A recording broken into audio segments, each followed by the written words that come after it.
There are many different ideas on what is real, or for real, or what really happened. First, we have what is real, period. Then we have how was the earth really created? And also we have what really happened in the past. There's lots of speculation on what really happened. I will go through these in order. It is ingrained in our head as a kid what is real and what is not. We think what we can hear, see, and touch is real. All we really hear, see, and touch, though, is what our brain tells us we do. You have a vein that runs from your eye and to the back of your brain, and your brain tells your eye what you're seeing. For instance, if I'm looking at a bird and my eye is telling my brain that's a bird, if there's a bird right in front of me and my brain tells me that's an apron, I will think that's an apron. Okay, and all other senses work in the same fashion. If you were just a brain sitting in a jar, nothing else, and you were connected to a computer that was telling your brain you were a businessman going through some papers in an office, you would not be able to realize that these things were not true. You would actually think you were a business person in an office. And you would think you were there. So, you still don't believe me? Well, think about dreams. We may lay down and dream that we have went out and got in an airplane and flew that plane, or took a walk through the park. But in actuality, we have not taken one step away from the bed. We have lots of theories about how we are created and what is real. The first widespread theory is that we were created by God. God created Adam and Eve, and they were the first humans. But were there people before Adam and Eve? We'll get into that later. Since before the time of the 1800s, this was the only acceptable way of how humans were created. The second most widespread theory is that we came from apes. Another theory that's very widespread, that I will get into more later, is that we came from aliens. Lots of people suggest that we were put on this earth as already supremely advanced by aliens. A PhD, Ellis Silver, believes this, that we are not suited enough to be from Earth, not suited for Earth enough to be from Earth. He suggests that bad backs prove that we are from a planet with much less gravitational pull. He points out the way we are not meant to have extreme exposure to the sun without severe sunburn. How can you live millions of years on Earth and evolve from here when you can't even take the sun? And he points out how we are always ill, as if we're not meant for this planet, and show a great dislike for the naturalist of earthly foods.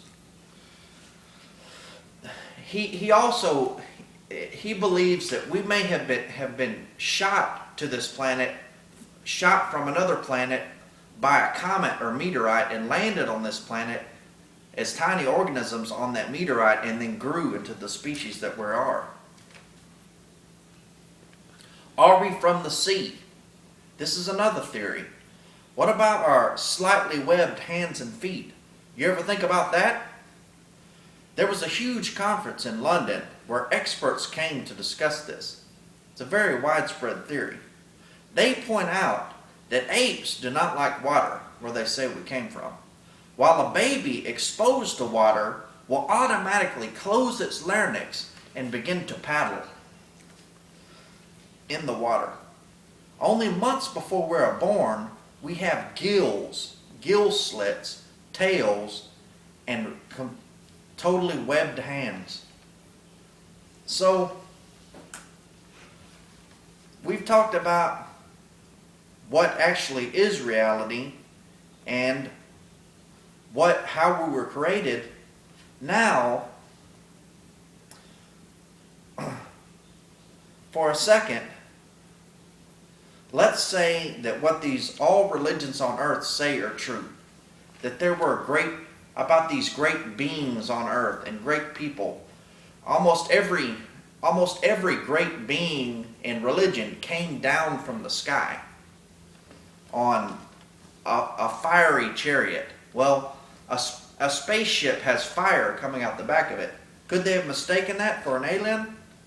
Is it possible that an advanced civilization inhabited Earth thousands of years ago? Some people believe this by these stories of great beings and beings that could fly. We can fly now. We have rocket packs. We have things that can hover. Perhaps an advanced civilization or aliens came to Earth that could fly and stuff like that. Since the beginning of civilization, man has credited its origins to visitors from the stars, from the skies. They never once stopped to think that these may be aliens. They found a rock at the bottom of Lake Michigan, a solid granite rocks with a mastodon carved on it, or what we call a woolly mammoth.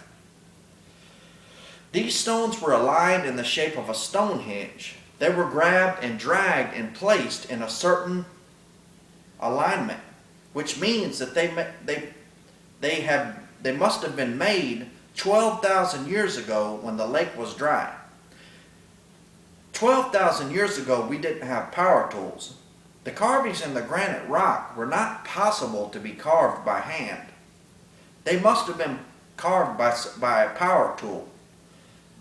Or they couldn't have been carved by any technology we had 12,000 years ago. So why are they there? Did an advanced civilization put them there? In the Bible, let's assume that what they say is true. Adam and Eve had a son. And the Bible says that son went to marry a girl and joined a part of a thriving community. Well, where did this thriving community come from? If there was only Adam and Eve and his sons and his children, where did this community come from? And Cain, when Cain slew Abel, he left and went out on his own. And the Bible says he found a city with beings in it, a large city. So who are these people who were before Adam and Eve? We call these, when you connect other religions' texts of different religions, they speak of beings who dwelled upon the earth before Adam and Eve. What do you call these people before Adam and Eve? We call these pre-Adamites. They are legends, supposedly people who lived hundreds of years and had extremely advanced technology. Sounds like aliens to me. But let's assume aliens came here hundreds of thousands of years ago and then left. Well, where are all the structures they built? All the metal buildings, the skyscrapers like we have now? Well, simple explanation. Experts say that after 50 years, experts in corrosion, after 50 years, metal skyscrapers, if a civilization was just left all of a sudden, completely abandoned, would begin to crumble to the earth. After 1,000 years, they would be completely consumed by the soil and grass would start to grow over where the skyscrapers were. Experts say that, and so why is it the only ancient artifacts we find are made of stone? These stone statues and stuff of great people, like we have today in Russia. You know, maybe the statue of Stalin or statues of Rocky in Philadelphia. Well, the experts say the only things that would survive eventually would be natural stone-made monuments or materials. They're the only things that last forever. Here's another thing. There are 25,000 miles of roadway built in South America, supposedly all built by the Incas. Along a particular stretch, and all over the place there are tons of great structures. We think they built them. They're said to be thousands of years older than the Incas. But you ask the people who lived there, who built these? They say, we didn't build these.